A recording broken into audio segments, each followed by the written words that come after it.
So welcome everyone. So nice to see you all. There were a couple of questions that we received. So I was thinking to start with trying to answer some of them. Somebody who experienced the kind of darkness and certain body parts when doing the body meditation and what that means. That very much perhaps means that there is some kind of strong habit or even trauma perhaps stored in your body at this place. And it's really good to go about sensing it very gently. The best, a very good method to do that is actually somatic experiencing, if you know that, so that you can really kind of befriend your traumas and get to know them, which are very much located in your body. And the other question was why the body scan is sometimes done from the top and the head, and sometimes starting with the feet. So when you start with the feet, it definitely is more grounding. It grounds the mind more into the body, makes it more embodied. So, but it depends. It really depends on yourself. What you would like to do, especially if you sit down. I think it's really good to start first with your feet. And then another question from Stephanie was what we can say to ourselves to be kinder. I think in Buddhism, there's a practice to develop loving kindness and compassion toward ourselves. We also practiced this in the Triple Excellence Dharma, in the second excellence. May I be happy, and may I enjoy the causes of happiness. May I be free from suffering and the causes of suffering. You could also try repeating, I love and accept myself, if it's possible, if you can say it. Just repeating it and really trying to sense a kind of kindness and softness toward yourself. So there's also somebody who found a profound obstacle when to practice kindfulness on a daily basis, because of seeing how the world is presently, in what kind of terrible state it is, and also about animals and especially teenagers, children, they face a world with just mere technology and so forth. So of course there are different types of levels of loving kindness and compassion. So it's always important to be very skillful. But in short, if one really wants to embody loving kindness and compassion and live it, also be an embodiment of it, there needs to be this kind of softness and kindness permeating us, permeating our mind, so that we really are able to act skillfully. Also to, like, often we wish to help, we wish to act kinder in this world, be helpful, but often it's hard because we ourselves, we fall prey to negative emotions, and then we want to do something good. In the end, we actually may end up doing something harmful. So it's so important to come in contact with our innate basic goodness, with our Buddha nature, what is wisdom is present, and the loving kindness is present, and then there's naturally there will be some kind of insight and wisdom flourishing from that, unfolding from that makes you then act in the world wiser and kinder. But we'll address this question also more today, because actually pure perception is even more difficult in a way than loving kindness. And somebody who has trouble practicing it, loving kindness and being kind and soft, who is overseeing a hospital, of course, because there's so much to do and people don't do their job and so forth. And she finds herself frustrated and upset in the end of the day. So, yeah, true. But what does the frustration, what does the anger really help? Anger always makes us usually act in a non-skillful way, in a way that is not helpful. And we'll talk a bit about this also today. So when you feel frustrated and when you feel unkind, then it's also good not to feel unkind to yourself, like to notice it, acknowledge it, and then also give that harshness or that upsetness that you sense also some kind of acknowledgement, a kind acknowledgement. And I think if you practice like this over time, sooner or later, that kind of frustration and irritatedness will grow less. Because frustration and irritatedness never augments the good things in this world. It always only produces harm and upsetness. So in that way, I think just being kind to yourself when you notice that you're getting irritated and upset, then this is already a big step. Offering the anger a kind of kind gaze, offering it a kind, soft attention, and then see where it takes you. Like really give it space, your anger, and don't try to push it away. We Buddhists, we often want to be really good Buddhists, and then when we notice that we are angry, we immediately think, "Oh, I'm bad, I'm a bad Buddhist," and we feel guilty. But does it really help our practice? It's good to recognize, like Lama Tenzin always says, with Buddhists, we do make mistakes. But one thing is that we notice our mistakes. We notice the mistakes, and then we just confess them, we feel regret, and then move on. And this is precisely what we have to do. It's important to notice it, and then also to get to know it. And getting to know it is so much easier with kindness, so much helpful, so much calming and opening. It gives it space, the anger, to really, that we get to know its fabric. And then there was also a question about that somebody felt immediately disgusted when someone spit it in front of her. And I'm not sure about the meaning of gentle kindness. Does it make us not distinguish between good and bad? No, it still makes you distinguish between good and bad. And please remember also that even though now we'll come to a more difficult topic of pure perception, where everything is to be regarded as pure, there is a wisdom among the 5 wisdoms that is perfectly able to discern between different phenomena. So it's not that we end up completely stupefied or naive and can't really distinguish between what is good and bad or shouldn't. We can, but not while being overwhelmed by emotions. And when you feel really disgusted, when you see that, it's a kind of natural reaction. It's also good to kind of, with curiosity, look at that disgust, where it is felt in your body, how it feels, and what kind of fabric it has. Just be curious and kind to it. I think these kind of emotions that arise, also the negative ones, they're actually a really good opportunity to get to know them, and not to push them away. Because if we push them away, if we reject them, we lose the opportunity to get to know them, and they are also emptiness, no? They are also emptiness. So it's important to get to know the empty nature of everything. So with these few questions now, I hope I was able to answer them a little bit. But I would like to get to know from you, were you able to train a little bit in the homework that I gave you and in the mindfulness instruction? Is there anything that you would like to share on chat? Anything that happened, anything that you noticed, any attributes that came to your mind when you practiced contentment? Was it easy? Was it difficult? Did it make you, in fact, a bit happier or not happier? What did you experience? Would you mind to share that?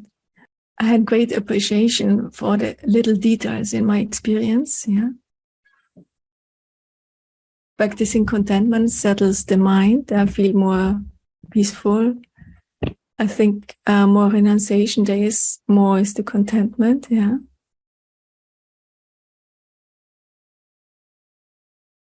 Peaceful. Sweetness, very good. Yeah.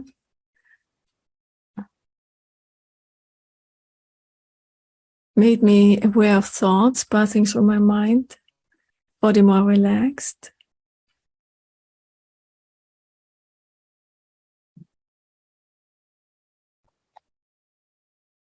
I've noticed how mostly I'm not mindful. Very good. That's also a very important recognition.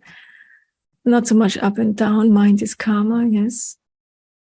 More commitment to what was happening in the moment. Very good. More open-minded. Excellent. There is a sense of acceptance. Yes. Inclusion. Deep relaxed. Yes. Exactly. A pleasant vulnerability. Good. Appreciation. I've never appreciated the cup I was holding before. That's very good. Yes, contentment came to my mind several times, and I was able to make steps in that way. Feel more open and blooming, even in the midst of contraction. There is openness. Beautiful. A sense of release and calm, and nothing to do, nowhere to go. Takes me into feeling rather than thinking. Excellent. Yeah, that's very true. And that's really important that it takes us a bit away from the brain and into the sensation and feeling, because this is where really true experience comes from. Appreciation is the goodness in my life, but also the fact that the goodness is impermanent. Good. Calm and clear-minded. Excellent. So thank you so much for sharing that. That's really good. It seems like it is helpful, no? So Rinpoche must be right in saying that contentment is so very important and kindfulness is so important. And as we will see, they have a few ingredients, kindfulness and contentment, that become so important for pure perception as well. So Jack, maybe we can just start with the first slide of Tulku Urgen Rinpoche.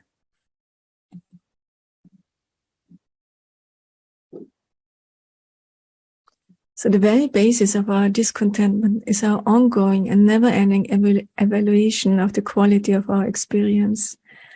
So always judging and always longing for something else, for some better situation, some better me, and so forth. Never really being where we are right now. Never really enjoying what we have and who we are right now. And this is also a quality that pure perception very much does away with. And many of you know how important and indispensable pure perception is. When we have embarked on the path of the Vajrayana, it becomes actually indispensable. In the same way as bodhicitta is indispensable for a Mahayana practitioner, pure perception is indispensable for a Vajrayana practitioner. So if we take a look at the first quote, that is first, the next slide, Jack, please.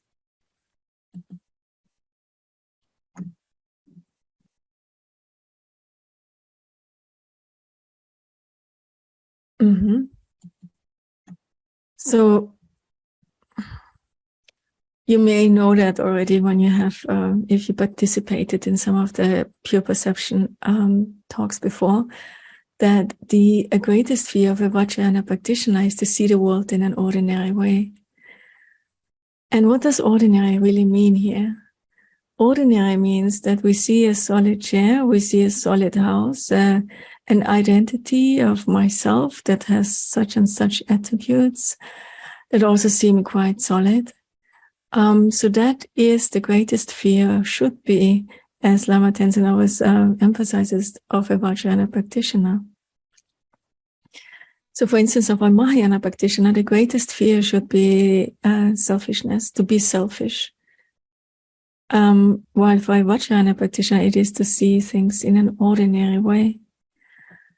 Everything actually in the Vajrayana depends on this ability to see things as not ordinary. And what ordinary here means that, not ordinary here means that we see everything as the enlightened form, the enlightened speech, and the enlightened mind. And enlightened form actually means nothing but that you see forms, But when they appear, you also see that they are not real, they're not solid.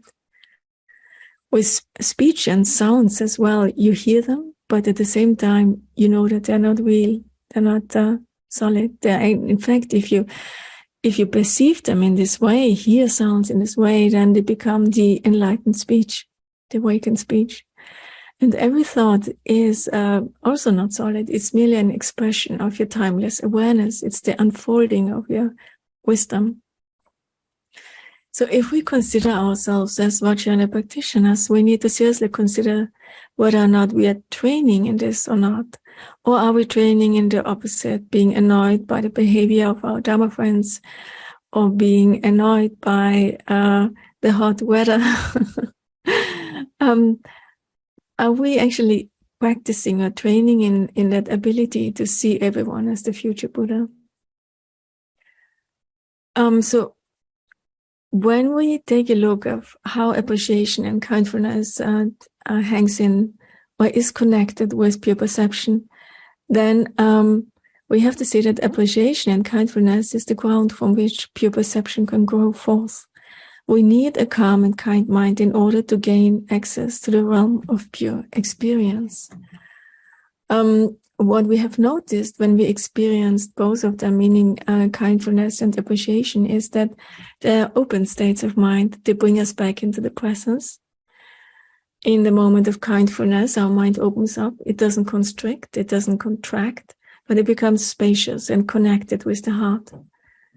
Instead of trying to do away with something. So when we are kindful or when we are appreciative, we're not doing away with something, but we look at our unpleasant sides, our mistakes with kindness and embrace them to get to know them, embrace them with kindness and softness to get to know their fabric. And this is also becoming quite important today. They counteract our neediness and our sense of impoverishment, meaning that we always think that there's something lacking. Something is not good enough. Do you recognize that feeling? That I'm not good enough or something is lacking. There's always some kind of lack that we sense. In the Vajrayana, if we feel like an incapable person, then it will be very difficult for the Vajrayana, really, for the methods and for the wisdom of the Vajrayana to really begin to flourish. So everything actually in the Vajrayana depends on our ability to embrace our timeless perfection and have the courage to sense our timeless perfection, our purity and that of the world. And this is, of course, a huge ask, isn't it? Because it contradicts so much our experience of ourselves as an imperfect, incapable being with so many weaknesses and a world in which there's so many injustices, where there's warfare, unkindness, where there's sheer imperfection. So what is the Vajrayana really asking us here? To simply gloss over all those imperfections, or are we asked to put on rosy glasses and pretend that everything is so perfect while it is not? Well, first of all, I think I'd like to point out that pure perception doesn't entail becoming stupid or naive.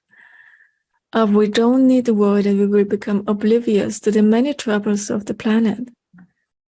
And definitely we will be able to sort through the garbage, make it, sort it into compostable and recyclable, and buy food that doesn't damage the planet further.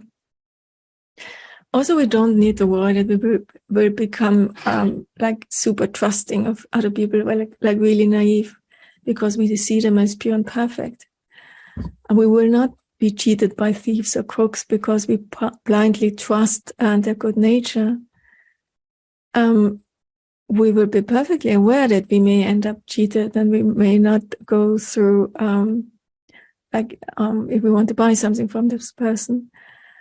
But we'll also be aware of the illusory nature of the situation and the entirely pure and perfect nature of the crook.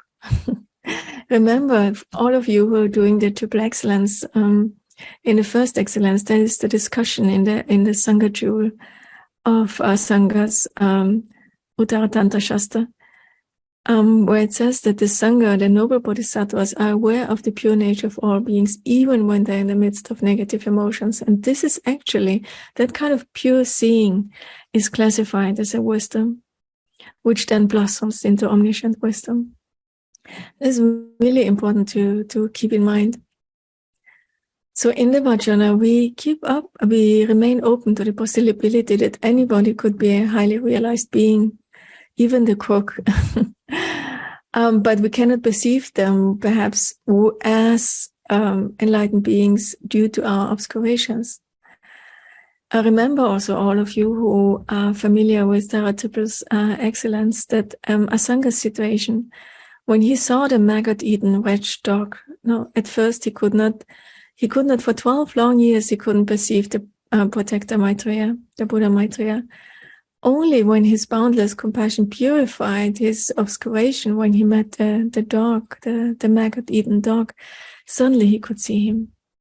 So from this example, we can kind of understand that only when our perception is purified, then everything is seen as awakened and enlightened.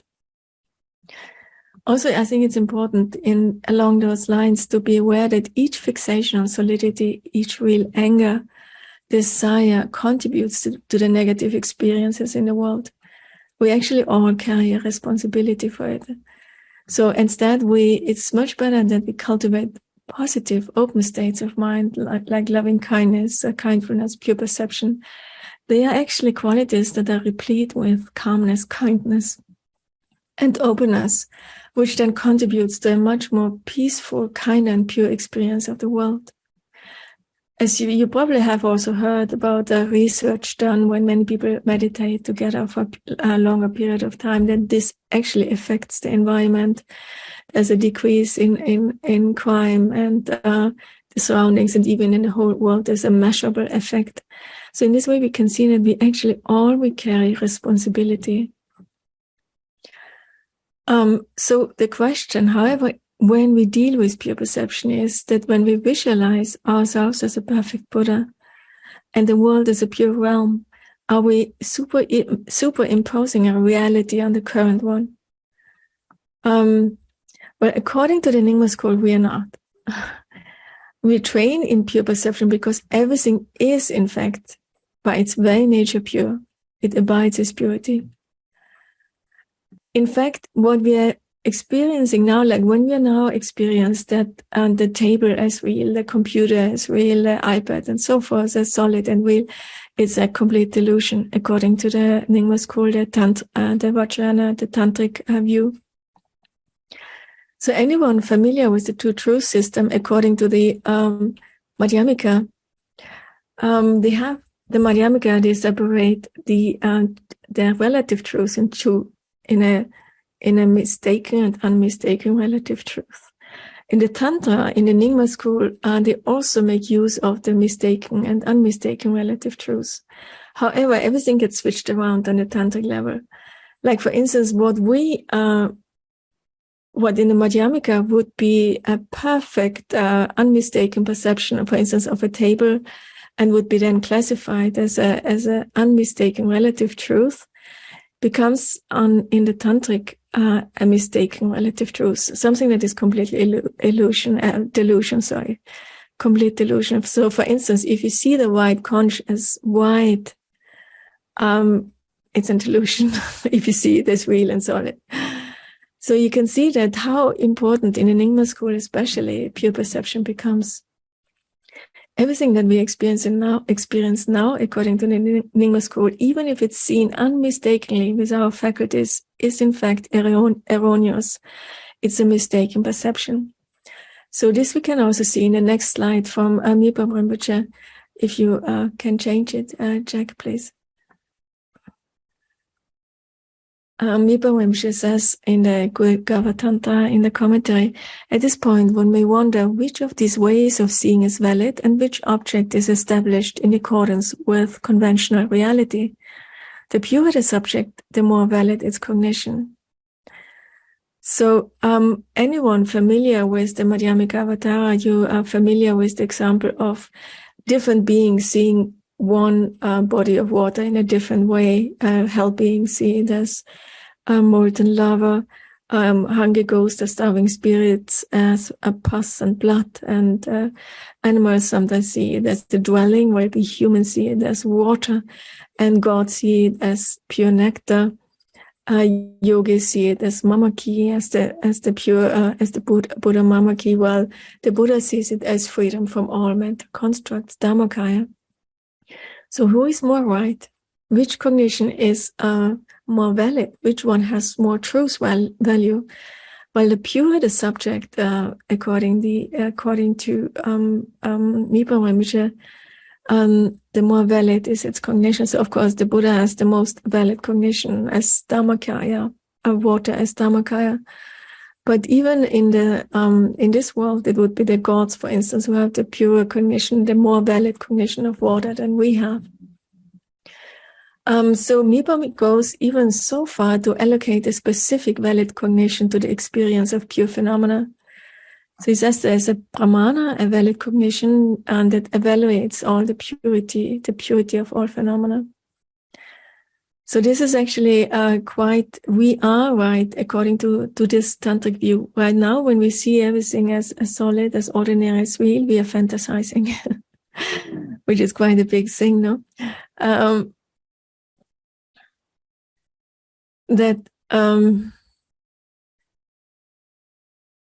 We still, although we may hear that, we won't believe it, no? It doesn't really cut it. It just doesn't make sense, no? If we imagine everything as pure and perfect, isn't that real imagination? We think that's completely impure, and that's a fantasy, isn't it? That's kind of our way of thinking, our inclination. Why is that actually? Why do we have that inclination? Well, it's also because when we see everything, it's so overwhelmingly real and solid for us. And this perception of things as being so solid and so real got us into trouble in the first place, didn't it? So according to the Tantra, these delusions come into being because we believe in a solid reality by adhering to negative emotions. They make our mind obscured and impure so that our mind sees a world which reflects the inner reality. We experience warfare because of our own inner emotions and distractions. We fixate and cling so much. And this makes us so dense, so solid, and we create a world which is equally dense, equally solid, and often quite terrible. So to kind of recapitulate, the world view that we have come so used to is completely erroneous on the tantric level, mistaken. It loses all its validity, all truth value. So on the Vajrayana, if we consider ourselves as Vajrayana practitioner, everything depends on our ability and our ability to see pure phenomena, our open-mindedness to see everything as pure and perfect. And this is precisely also why it's said to be the fastest vehicle, the fastest teaching that delivers you in a single lifetime to the complete result of enlightenment. So if we want to reach complete and perfect enlightenment in a single lifetime, then we have to develop this kind of open-mindedness and also courage to question that experience of the world that we have now, and also really trust our ability to see and experience things as pure and perfect. And we'll get to that later on again. So now let's look at a further citation by Mipa Rinpoche about why things, or if things are really pure. Can we change? So Mipa Rinpoche says, take the case of Shariputra, who saw the Buddha's realm as impure, and Brahma Shikshin, who saw it as pure. When they disputed, the Buddha made the pure realm visible to everyone and said, although my realm is always pure like this, you do not see it. So in this week, we can see, even in I think this is an original quote actually from a sutra. Even on the sutra level, at times it is said that everything is pure and perfect, and it abides like this, but we do not see it. So he says, no, in fact, we are not superimposing anything. When we visualize everything is pure, we are not creating something with our visualization that would be in discord with what is really there. So what is it that really prevents us from seeing it? If this is in fact a pure realm, why don't we see it? Can you please go to the next? Okay. No, the next one, please. Yeah. No? Okay, there's something upside down. This one. Thank you. Thank you, Jack. When your mind stream is pure, you see purity. Everything abides as the nature of purity. So in fact, what Mirpa Rinpoche really points out here is that our mind stream has to become pure in order for us to see purity. And here's something very interesting that comes to my mind, that what I heard Andrew Holocek say one day. He said he heard Tsiga Kongtrul Rinpoche teach in Bodh Gaya one day, or he read teachings. I don't know, I forgot, but it came from Tsiga Kongtrul Rinpoche. Where he said that actually the wall is not solid. The wall that we look at is not really solid. It's not that the wall impedes us, that doesn't make us go through it, but it is more ourselves. We are too dense to walk through it. We are too solid. We have made ourselves too solid. And this is actually makes in a way quite a lot of sense, taking into account all our habits of clinging and fixating, binding ourselves constantly with all kinds of worries, discontentment, fear. We really try to the best of our capacity to make the scope of our mind so small and so tight. If we again think about the story of Asanga, after he meditated 12 years in isolation on Buddha Maitreya, then he only saw first the maggot-eaten dog, and then only Buddha Maitreya appeared. And also when he was kind of angry at Maitreya and saying, hey, why didn't you show your face earlier? Maitreya said, I was always at your side, but you didn't see me. And then he, as a proof, he walked into the village, and nobody really saw Maitreya. Only one old lady was able to see the dog, who had kind of purified perception. So what do we have to do in order to really experience this primordial purity? So in Tantra, as we all know, we are asked to use our imagination and visualization skills to remind ourselves that in fact everything is empty and pure.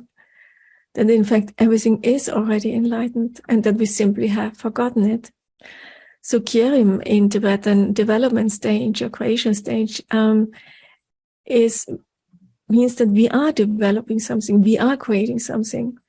But according to the Nyingma school, it's not that we are creating something anew that is different from what really truly abides as reality.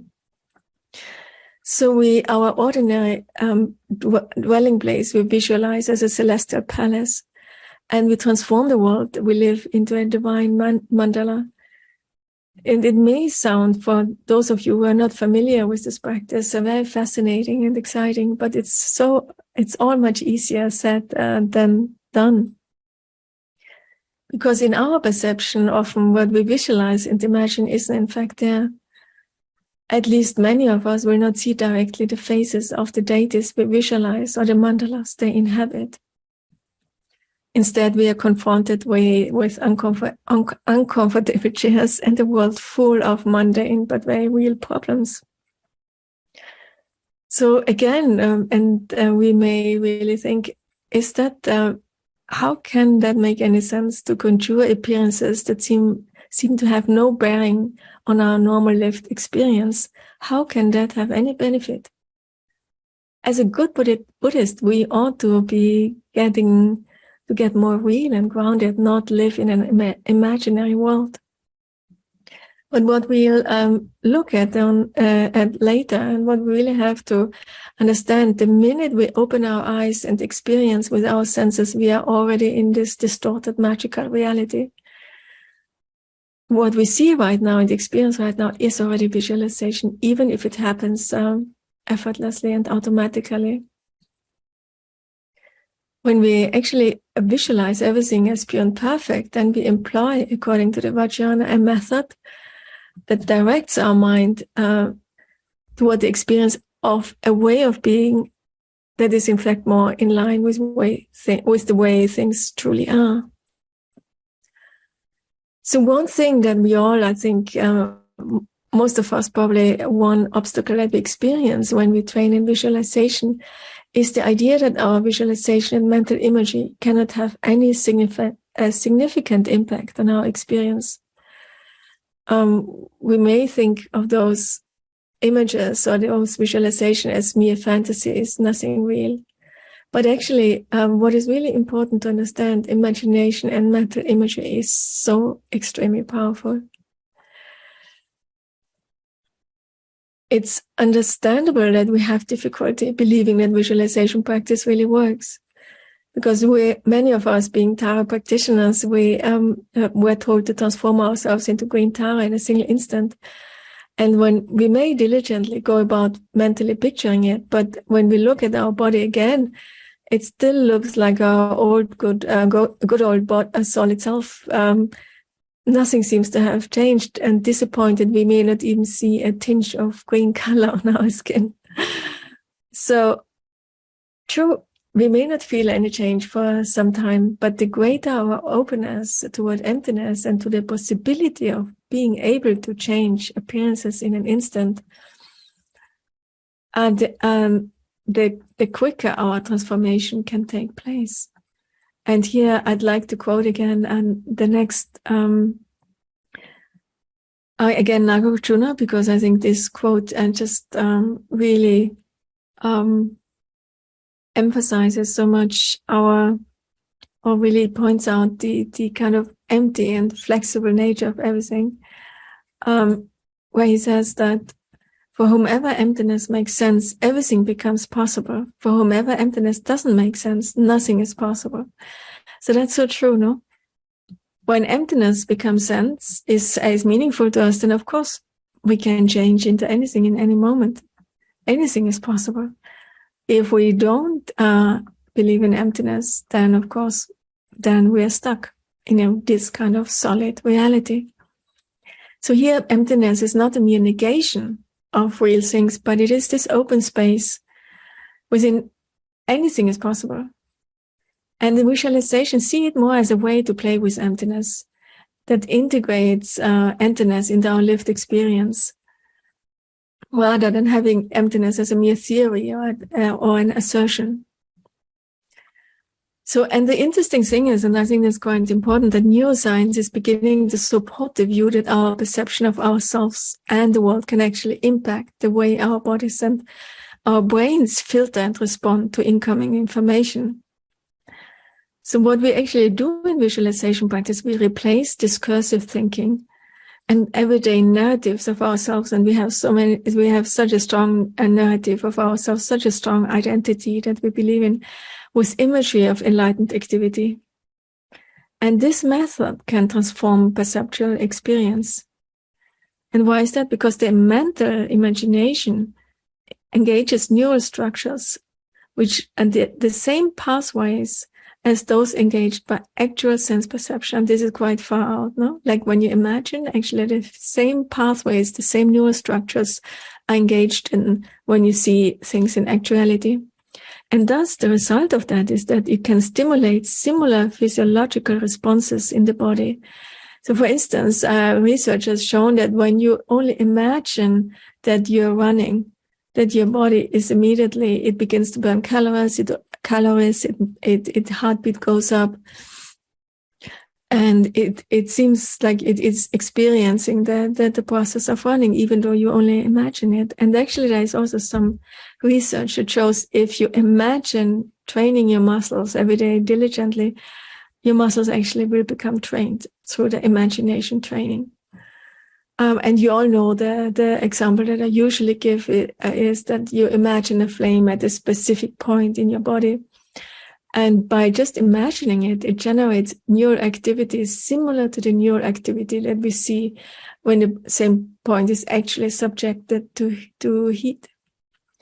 So this really means that mental imagery visualization can affect our physiology and subjective experience just as meaningfully as sense perception can.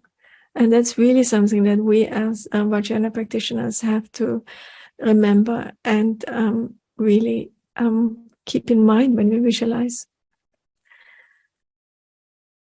So we may have some doubts again, like about visualization practice, because we may end up not being able to distinguish what is real and unreal. Because what we have seen now that imagination equally influences us, influences our perception, influences our physiology. So again, we may hear alarm bells ring, fearing that if we blur the gap between the real and the unreal, we might end up with a serious mental condition. But I think there's no good reason to really fear that. When we have a psychotic breakdown, it's often that we do not understand everything to be unreal. Instead, we feel that our hallucinations are also very real, no? So it's crucial that we approach this practice with a sense of open-ended possibility. Anything we now experience may be something completely different than what we think. If we look at the stray dog, it may be a mandala brimming with perfect Buddhas and Bodhisattvas. So this kind of openness, like moving away from ordinary perception, thinking, okay, this is a dog, just a dog. This is what Vajrayana is really asking us to do. Everything is an expression of emptiness. Anything, as Nagarjuna said, is possible. Anything is fundamental awakening. So really all we have to do is to change our perspective, isn't it? Becoming open to an infinite array of possibility and casting off our habit of perceiving everything as ordinary, solid, and concrete. So this is also what Guru Rinpoche said. I also shared this citation last time, but I think it's so cool. So that's why I mentioned it again. And Jack, can you please... So he says, change the way you think about the world and you will change the way you see the world. It's totally to the point, no? What we are talking about, change the way you think about the world, change your outlook, and you will change the way you see it.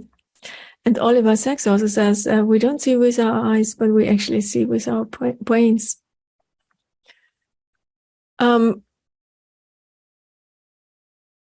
So the Vajrayana vehicle is also called the vehicle which takes the three perceptions onto the path.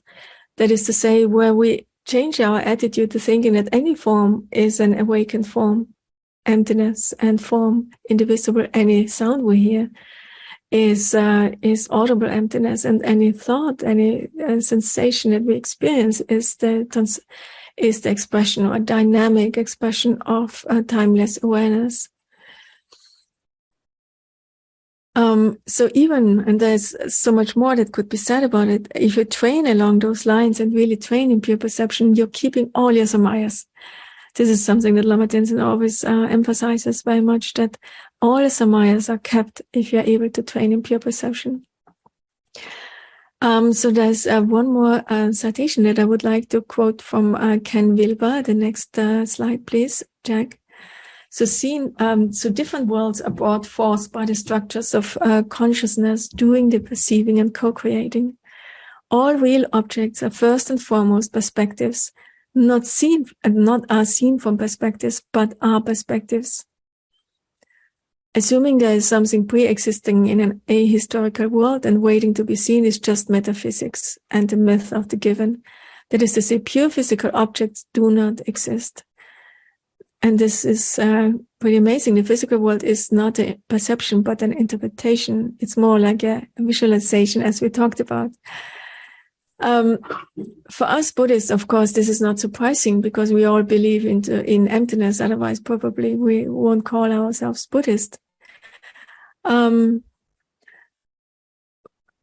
there is no outer object as such.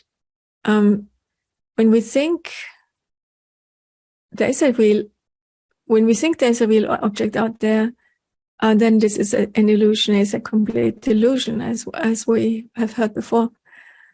So anything that we actually see right now and experience is a kind of visualization, a kind of interpretation. So we all have the underlying assumption that we are here perceiving an object out there. There's a real world that we can perceive if our faculties work appropriately. And this world is divided into two. So this is also a belief that we really need to change, that there are two separate realms. There's me, and then there's the rest of the world. Einstein also said that the biggest mistake we made is that thinking that we are separated from the rest of the world. So these big mountains and trees and everything that we see is also created by our memory, by our visualization and interpretation. It is also our work, our doing. We are the creators of what we see, so we can also equally create a pure realm, can't we? So while we are asked to visualize and create in the Nyingma school, at the same time, we also are faced with the thesis that everything is already primordially pure, timelessly pure. This realm we live in is already a pure realm. So also the Nyingma school is actually characterized by not believing in transformation, in gradual transformation from impure to pure, in contrast to the new schools. But that everything is already perfectly pure, so there is no transformation as such. So to solve this dilemma, I would, even though we are really getting late already, I'm sorry, there's so much to say about pure perception. We will take a brief look at the beginning of Rongsam's famous small treatise of establishing appearances as divine. And I think because he expresses it so clearly, and here we can see some of the similarity of the attributes that are similar in pure perception as also in appreciation, contentment, and kindfulness. So next slide.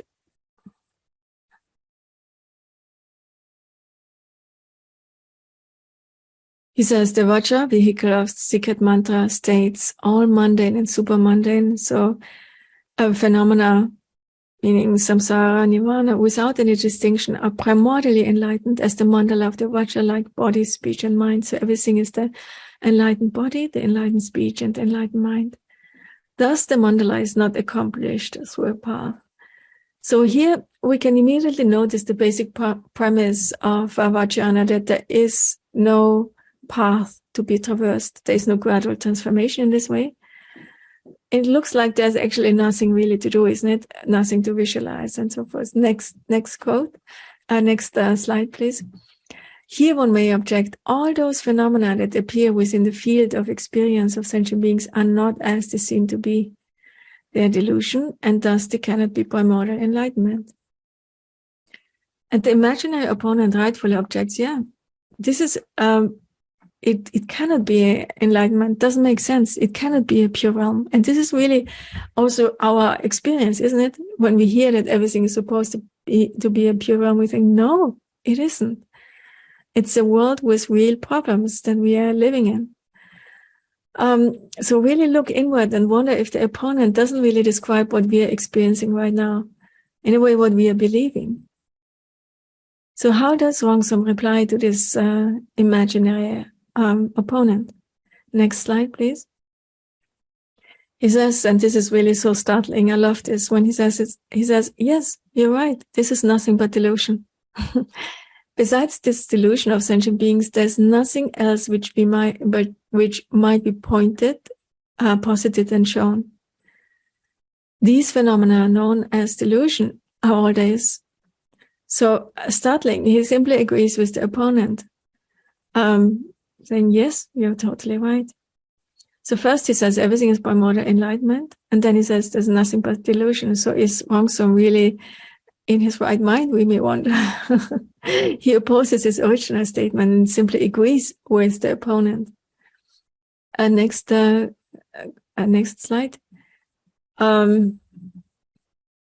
In this way, all apparent phenomena are nothing but delusion, and there is moreover no freedom from delusion to be achieved by dispelling delusion. So this is quite an important and really profound sentence. He says, first of all, there is nothing but delusion, but there is also no freedom from delusion to be achieved by dispelling delusion. And that's really quite profound. So where does this leave us? When we bring the path, the Vajrayana is the vehicle that takes the result as the path. So from the very beginning, we are asked to actually take primordial enlightenment as the path, awakening, enlightenment as such. So if we feel that there is something that we need to get rid of, that we are lacking, so now we are, in fact, we're delusional, and we need to do away with the delusion in order to establish purity. Isn't that again that kind of impoverishment and lacking mentality? We go and we then go and seek purity, trying to accomplish it. This entails, doesn't it, that we first have to deny purity, dismiss it. It is not present. And then we have to create something anew. Would you not agree? If we do this, our path will actually become a long path. Because when you think, I will have to accomplish purity, I will have to do away with delusion first, then what happens? There's a concept of time involved, past, present, future, the self that wants to achieve something. A lot of the typical mechanisms that create samsara come into play in this type of mindset. When the practitioner has a mindset of lack or impoverishment, then for the Vajrayana, it's a mistake. So remember, when we practice contentment and trained in contentment, also immediately a sense of impoverishment and lack also disappeared, didn't it? So how does now Ramsam continue? Next slide, please.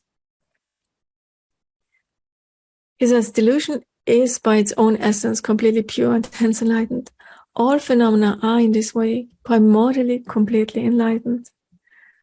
So now Ramsam comes back to his original thesis. He says that all phenomena are enlightened. But where does this really leave us now? What can you do? Isn't the only thing that we can do is to really change our perspective, to look at delusion differently, don't you think? Not wanting to do away with it, but actually look at it in a different way. If it is enlightened, we need to be able to experience it as enlightened, no? So this, again, what comes in here is a sense of curiosity. And also what we have tried to really explore in kindfulness, that we have tried to look at our negative sides with a sense of kindness, not trying to discard it, with a sense of kind curiosity. So enlightenment is not achieved by dispelling delusion or impurity. We don't have to do away with it. In fact, this, according to this view, is absolute nonsense, trying to do away with impurity or a delusion. Because, and why? In itself, it is enlightenment. And this makes also sense, no? Delusion also must be emptiness. So how can you do away with emptiness? Isn't it, in fact, already like the case, just as Guru Rinpoche says, change the way you think about the world, change your perspective, and you will change the way you see the world. So change the way, so how to look differently. And this is something that we already talked about in the context of kindfulness. If we stop really experiencing things in an ordinary way, but experience them with a sense of awe and a sense of open-mindedness, complete open-mindedness, that it could be something completely different and not real and solid, then our practice of Vajrayana will really begin to flourish.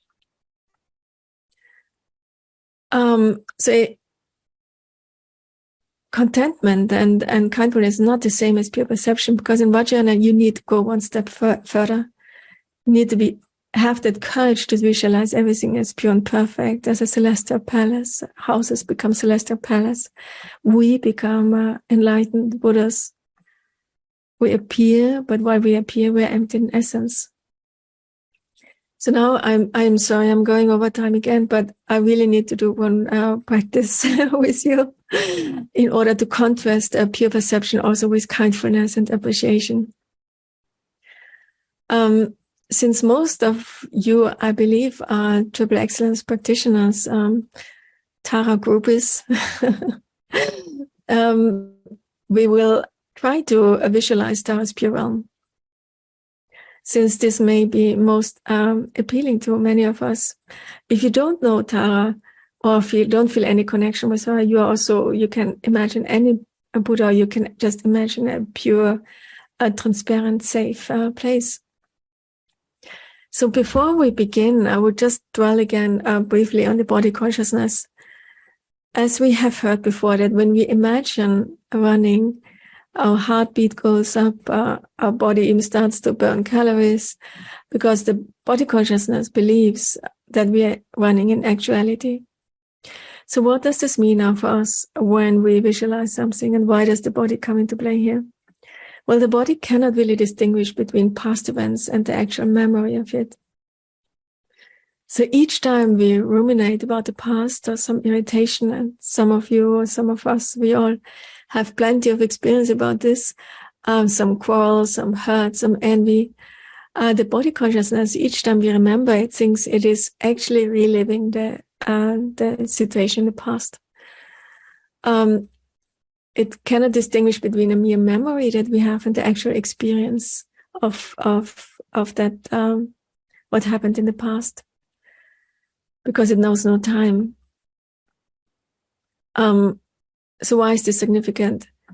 So we all know that we get stuck on certain events in the past. And actually, when I heard that research done about the body consciousness and so forth, it really touched me quite a lot, thinking that, wow, how often have I ruminated and worried about past events? And each time my body consciousness thought it's the real thing that it experienced. And what happens then, of course, all the neural pathways become enforced. All the upsetness you experience, everything becomes enforced and strengthened. So if we continue really living our life in this way, in the past, thinking about the past or worrying about the future, and not letting go of our identity, meaning of who we believe, who we are, our past memories, our blemishes, our tendencies, and so forth, and then this, in fact, will probably never. We won't change that much. So it's really important to start to kind of break with the belief of our current identity.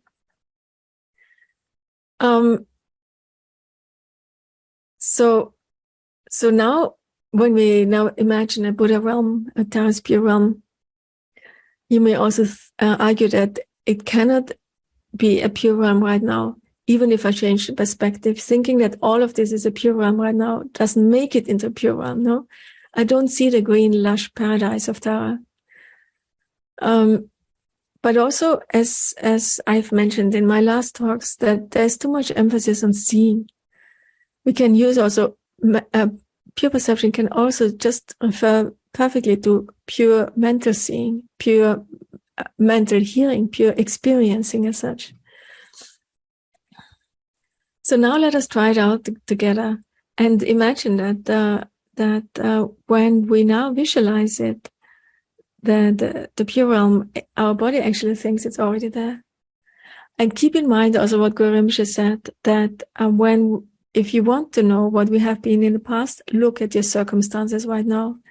If you like to know what you will be in the future, look at what you're doing right now. So if you, instead of ruminating or thinking about the past and worrying about the future, if we actually begin to vividly imagine that we are in Tara's pure realm right now, so then how will our future look like? Future lives, probably quite good, no? So let us prepare a bit. For some moments, sense your bodies. Become aware of your body with kindness and gentleness. Sense how it is to have a body.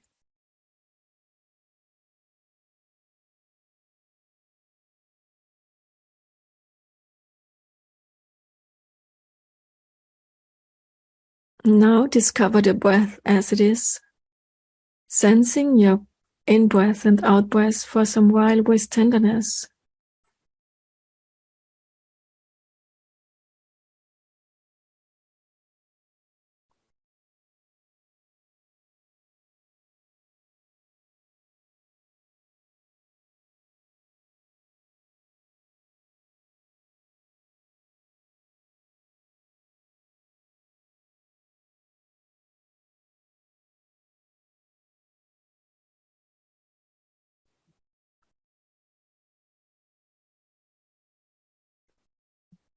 Now see if it's possible to combine your in and out breath with a sense of kindness and appreciation for your breathing. So each in-breath, some kind of appreciation that you're able to breathe. And at out-breath again.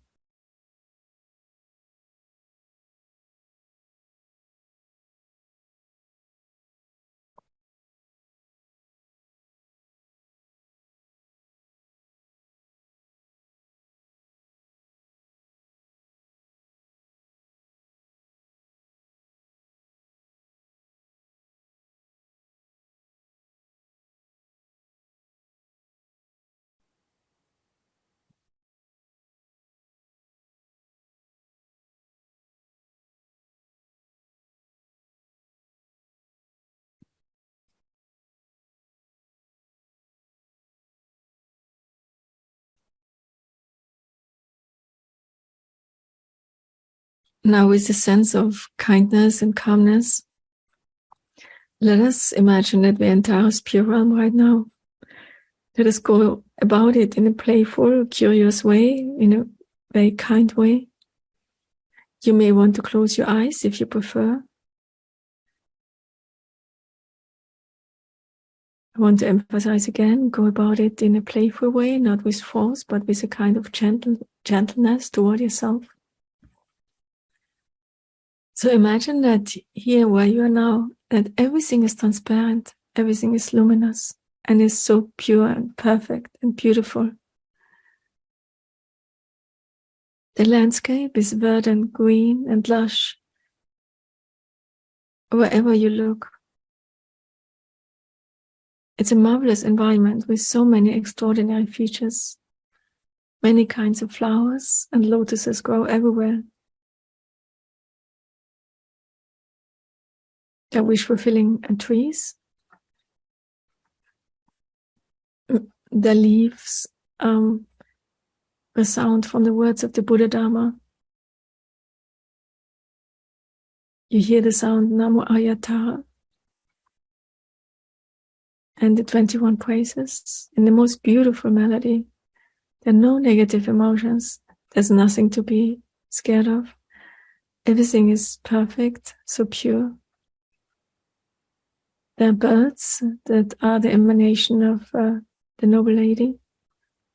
There are ducks, peacocks, cranes, parrots, cuckoos, swans, playing everywhere.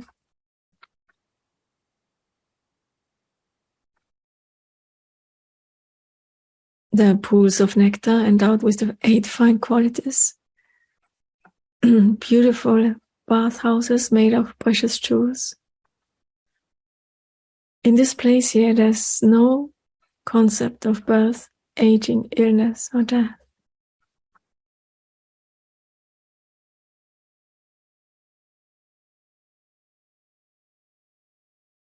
Noble Dara resides at the center of a magnificent, transparent lapis lazuli palace.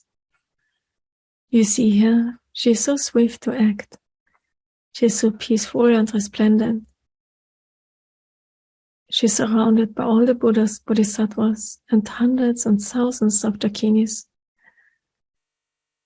Their wisdom minds overflows with great love and compassion.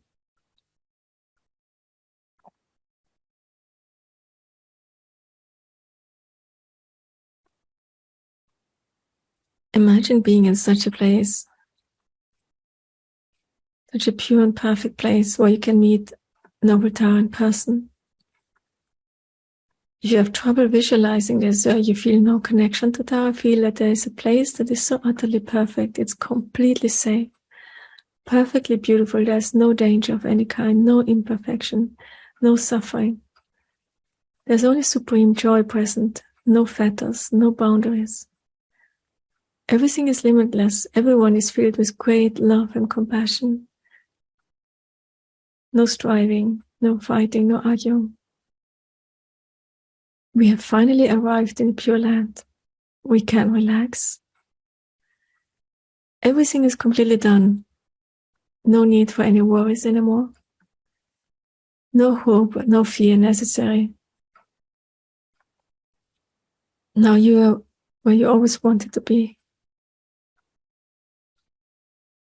Stay with the experience for some time of having arrived in the pure realm.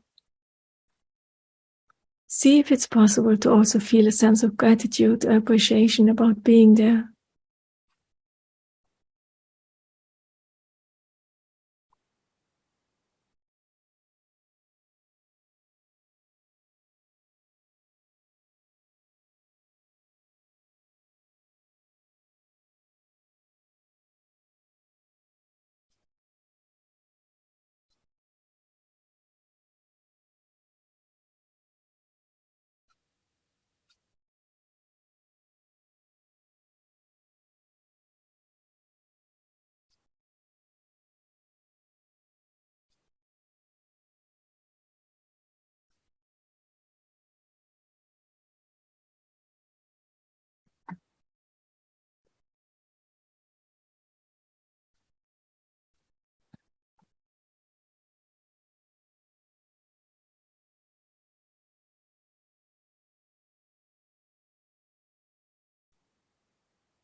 Now, with gentleness, check in with your body and mind.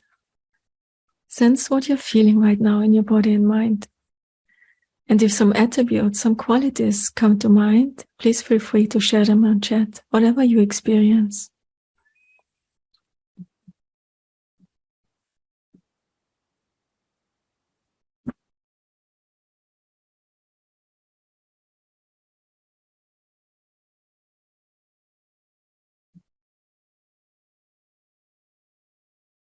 Gratitude. Mm-hmm. Peaceful. Mm-hmm. Very true. Deep spaciousness, calm and quiet. Home, coming home, wholeness, perfect. Very good. Feeling of light, luminosity, connection and flowing freedom, relaxation, wonderment, softness. Lovely meditation. Okay. Feel gently, freely, and calmly. Body became lighter. Power. Mm-hmm. Green everywhere. Okay. Excellent. So these are all some very good attributes, very moving, totally being, confidence, sense of lush beauty of nature. Very good.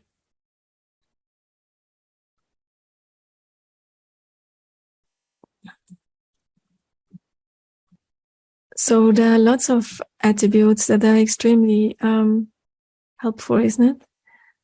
They're all open qualities of mind. Relaxed, open, kind, soft. Didn't you feel free from hope and fear as well? A sense of joy also. So these are most likely the feeling that you actually, also the experiences that you have in a pure realm when you are there in actuality. So actually you have arrived in a way. The body consciousness certainly has. It thinks it is already there. This is an indisputable experience. Now imagine if you can sense such a pure experience of a pure realm again and again. And each time your body consciousness will think it is actually experiencing it.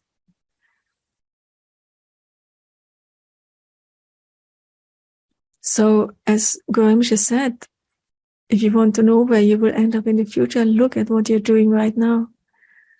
So if we are able to really create and have confidence in our visualizations and our mental seeing, there's no doubt that sooner or later we will experience it in actuality.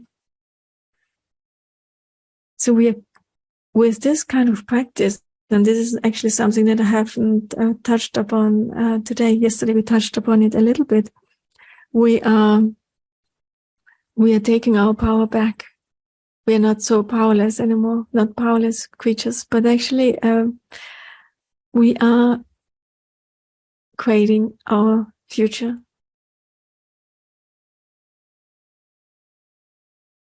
So often pure perception is understood as a method that you need to create until you make it, along the lines, fake it until you make it. But for me, it doesn't make sense. Actually, when you're able to experience everything in a pure way, in that very moment, you are making it.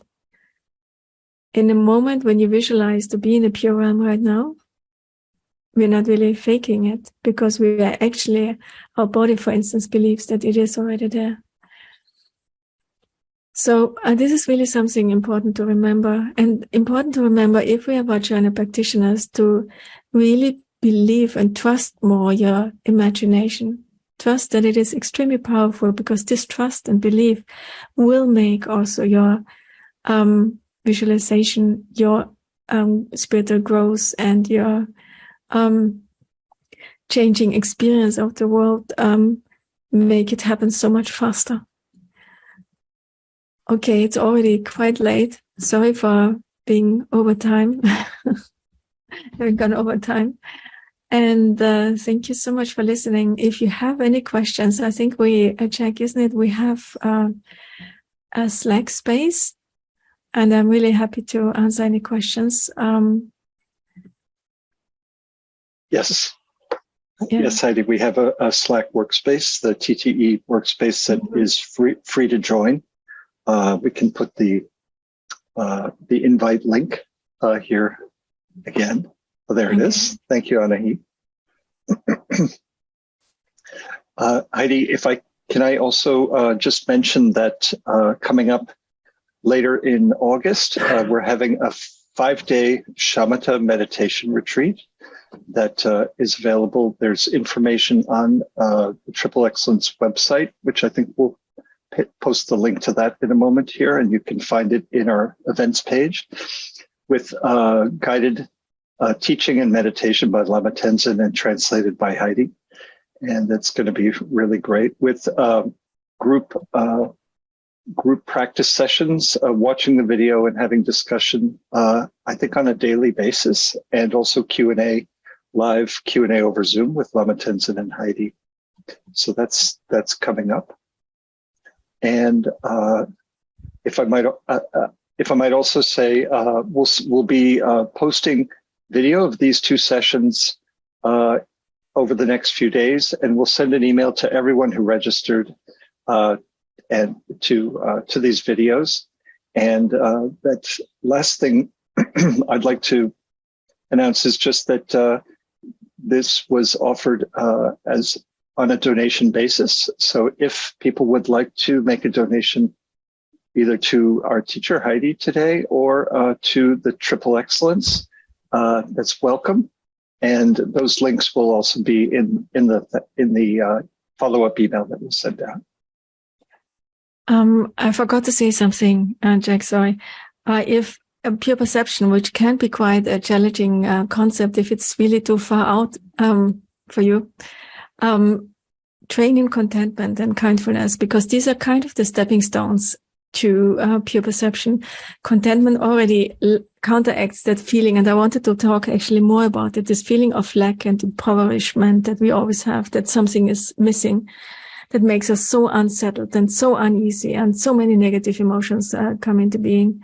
And the same with kindfulness, that ability that allows us that kindful attention inward, that allows us to see our own mental states without aggression, without rejection, and really get to know it. And then, of course, pure perception takes it one step further. And as Rinpoche always said, in the moment of pure perception, there are no negative emotions present. It especially counteracts our emotions of envy and pride, under which we often suffer. So it's really an amazing method, pure perception. And I think you got a taste of it when you visualize yourself, or when you visualize being in Taoist pure realm. There's so many positive mental states or attributes that actually are experienced that help the world further, because we remember we are also responsible for the whole world. So the more positive, open, kinder states of mind we can experience, the greater the effect it has also on this world, on the however terrible and difficult it may seem right now. Okay. So nice to see you all. Sorry for going over time, but it's such an amazing subject, topic, pure perception. Okay, bye.